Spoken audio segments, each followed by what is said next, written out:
ನಂಜನಗೂಡು ನಂಜುಂಡೇಶ್ವರನಿಗೆ ವಿಭಿನ್ನ ರೀತಿಯ ಪತ್ರಗಳನ್ನ ಭಕ್ತಾದಿಗಳು ಹುಂಡಿಯಲ್ಲಿ ಸಲ್ಲಿಕೆ ಮಾಡಿರೋದು ಈಗ ಬಹಳಷ್ಟು ಗಮನ ಸೆಳೀತಾ ಇದೆ. ಹಾಗಾದ್ರೆ ಏನೇನು ಮನವಿ ಪತ್ರಗಳು ಬಂದಿದೆ, ಯಾವ್ದ್ರ ರಿಲೇಟೆಡ್ ಡೀಟೇಲ್ಸ್ ನೋಡ್ತಾ ಹೋಗೋಣ.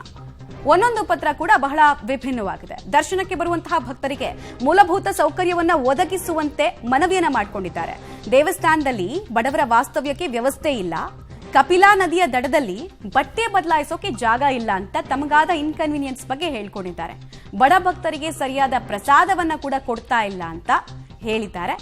ಹುಂಡಿ ಎಣಿಕೆ ಜೊತೆಗೆ ಸಿಕ್ಕಂತಹ ಹಲವು ಭಕ್ತರ ಪತ್ರಗಳ ಪೈಕಿ ಈ ಪತ್ರಗಳು ಬಹಳ ಗಮನ ಸೆಳೀತಾ ಇದೆ. ಮತ್ತೆ ಇಲ್ಲಿನ ಆಡಳಿತ ಮಂಡಳಿಯ ಕೆಲವು ಕಾರ್ಯವೈಖರಿಯಿಂದ ಬೇಸತ್ತಂತಹ ಭಕ್ತರು ಈ ಹುಂಡಿನಲ್ಲಿ ಅದನ್ನು ಹಾಕಿದ್ದಾರೆ. ಒಂದು ದೇವರಿಗೂ ಅದನ್ನು ತಲುಪಿಸಿದಂಗೆ ಆಗುತ್ತೆ, ಅವ್ರಿಗೆ ಆಗ್ತಾ ಇರೋ ಇನ್ಕನ್ವೀನಿಯನ್ಸ್, ಮತ್ತು ಆಡಳಿತ ಅಧಿಕಾರಿಗಳಿಗೂ ಕೂಡ ಇದು ಗಮನಕ್ಕೆ ಬರುತ್ತೆ. ಡೀಟೇಲ್ಸ್ ಕೊಡ್ತಾರೆ ಕೆಪಿ ನಾಗರಾಜ್. ಆಡಳಿತ ವರ್ಗಕ್ಕೆ ಸುಲಭವಾಗಿ ಏನನ್ನಾದ್ರೂ ನಾವು ಮೆಸೇಜ್ ಕನ್ವೆ ಮಾಡಬೇಕು ಅಂದ್ರೆ ದೇವಸ್ಥಾನದ ವಿಚಾರಕ್ಕೆ ಸಂಬಂಧಪಟ್ಟಂತೆ ಈ ಹುಂಡಿಯಲ್ಲಿ ಪತ್ರವನ್ನು ಹಾಕ್ಬಿಡೋದು. ಸೊ ಇಲ್ಲೂ ಕೂಡ ಅಂತಹ ಯಾವ್ಯಾವ ಪತ್ರಗಳು ತುಂಬಾ ಗಮನ ಸೆಳೀತು, ಏನ್ ಹೇಳ್ತಾ ಇದ್ದಾರೆ ಈ ಪತ್ರಗಳನ್ನ ಓದಂತಹ ಆಡಳಿತ ಮಂಡಳಿಯವರು? ನಂಜುಂಡೇಶ್ವರನ ಕೊನೆಯ ಪ್ರಯತ್ನ ಮಮತಾ ಇದು. ಯಾಕಂದ್ರೆ ಬಹಳಷ್ಟು ಮನವಿಗಳನ್ನ ನಂಜುಂಡೇಶ್ವರನ ಭಕ್ತರು ಮತ್ತು ಸ್ಥಳೀಯರು ಎಲ್ಲರೂ ಕೂಡ ಆಡಳಿತ ಮಂಡಳಿಗೆ ನೀಡಿದ್ದಾರೆ. ಮಾಧ್ಯಮಗಳಲ್ಲೂ ಕೂಡ ಬಹಳಷ್ಟು ವರದಿಗಳು ಕೂಡ ಬಂದಿದ್ದಾವೆ. ಯಾವುದಕ್ಕೂ ಕೂಡ ಆಡಳಿತ ಮಂಡಳಿ ಸ್ಪಂದನೆ ಮಾಡದಂತ ಹಿನ್ನೆಲೆಯಲ್ಲಿ ಫೈನಲ್ ಆಗಿ ನಂಜುಂಡೇಶ್ವರನ ಭಕ್ತರು ನಂಜುಂಡೇಶ್ವರನಿಗೆ ಮೊರೆ ಹೋಗಿದ್ದಾರೆ.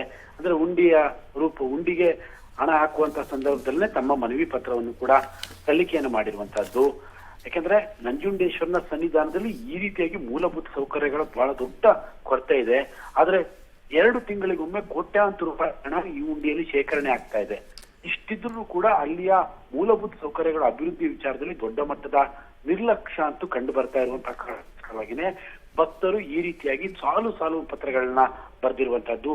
ಬಹಳಷ್ಟು ಭಕ್ತರು ಬಹಳ ಬೇಸರದಿಂದ ಈ ಪತ್ರವನ್ನ ಆ ಒಂದು ಹುಂಡಿಯಲ್ಲಿ ಹಾಕಿದ್ದಾರೆ. ಅಂದ್ರೆ ಅಲ್ಲಿ ಮುಡಿ ಕೊಟ್ಟು ಸ್ನಾನ ಮುಗಿಸ್ಕೊಂಡು ವಾಪಸ್ ಬರುವಂತ ವ್ಯವಸ್ಥೆಗಳು ಸರಿಯಾಗಿಲ್ಲ, ಮಕ್ಕಳಿಗೆ ಪ್ರತ್ಯೇಕವಾದಂತಹ ವ್ಯವಸ್ಥೆಗಳು ಸರಿಯಾಗಿಲ್ಲ, ಬಟ್ಟೆಗಳನ್ನ ಬದಲಾಯಿಸುವಂತ ವಿಚಾರದಲ್ಲಿ ಇರ್ಬೋದು, ಅಥವಾ ಹೀಗೆ ಹೆಣ್ಣು ಮಕ್ಕಳು ಭಕ್ತರಂತ ವಿಚಾರದಲ್ಲೂ ದೊಡ್ಡ ಮಟ್ಟದ ನಿರ್ಲಕ್ಷ್ಯ ಇದೆ. ಹೀಗಾಗಿ ಈ ಮೂಲಕನಾದ್ರೂ ಆಡಳಿತ ಮಂಡಳಿಯ ಅಂದ್ರೆ ಅಲ್ಲಿ ನಡೆಸ್ತಿರುವಂತಹ ಅಧಿಕಾರಿಗಳ ಚುರುಕು ಮುಟ್ಟಿಸುವಂತಹ ಕೆಲಸಕ್ಕೋಸ್ಕರನಾದ್ರೂ ಈ ಮನವಿ ಪತ್ರಗಳನ್ನ ಎಲ್ಲರೂ ಕೂಡ ಬರೆದು ಹಾಕಿದ್ದಾರೆ ಅಂತ. ರೈಟ್, ಧನ್ಯವಾದ ಕೆಪಿ ನಾಗರಾಜ್ ನಮ್ಮೆಲ್ಲ ಮಾಹಿತಿಗಾಗಿ.